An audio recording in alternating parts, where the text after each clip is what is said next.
जय जगन्नाथ माँ ना कहले पाक देना कोटा घर पछिघट परमानपुर अनुमति अछि ଅନୁମତି ତ ଆପଣଙ୍କର ବହୁତ ଅଛି ମୋ ଜୀବନର सीधा कह ଆଉ କାଲିଠୁ ଆସିଲିନି ଏପର୍ଯ୍ୟନ୍ତ ଜଗା ଦର୍ଶନ ବି କରିପାରିନି तुमको जगन्नाथ दर्शन नदेले भूल कार अरे माँ समस्ते आसुच्च दर्शन कर तुम कौन भाव थी से तुमको दर्शन दौना कि कौन हूँ अच्छा कौन पाई दर्शन पाइन कौन केमी कहल कौन अनुभव कर ଆପଣ ଯାଇଥିଲି ଯେ ମୋ ସ୍ୱାମୀ ନେଇକି ତା ହାର୍ଟ ପେସେଣ୍ଟ ଆଉ ଯେ ପ୍ରବଳ ଖରା ହଉଥିଲା ତାଙ୍କ ଦେହ ବହୁତ ଅସୁବିଧା ହେଲା ତାଙ୍କ ଦେହ ଯେମିତି ଅସୁବିଧା ହେଲା ମୁଁ ତାଙ୍କୁ ସେ ମନ୍ଦିର ଦୁଆର ମୁହଁରୁ ତାଙ୍କୁ ନେଇକି ପଳେଇନି ବାହାରକୁ ନେଇକି ତାଙ୍କୁ ଖାଇବା ପିଇବାକୁ ଦେନି ସକାଳଠୁ ଖାଇ ନଥିଲୁ 12ଟା 12:30 ପାଇଁ ଟାଇମ୍ ବସିଲାଣି ଖାଇବା ପିଇବାକୁ ଦେଇକି ତାଙ୍କୁ ଟିକେ ସୁସ୍ଥ କନି ମୁଁ କହିଲି 4ଟା ବେଳକୁ ଯିମି ତାଙ୍କୁ ହେଉଛି ଠାକୁରଙ୍କ ପାଖରେ ଦେଖା କରିକି ଆଣିମି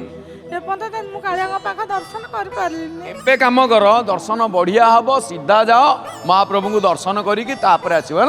आग दर्शन करनियो कारण ताको दर्शन 2 दिन करिपारुन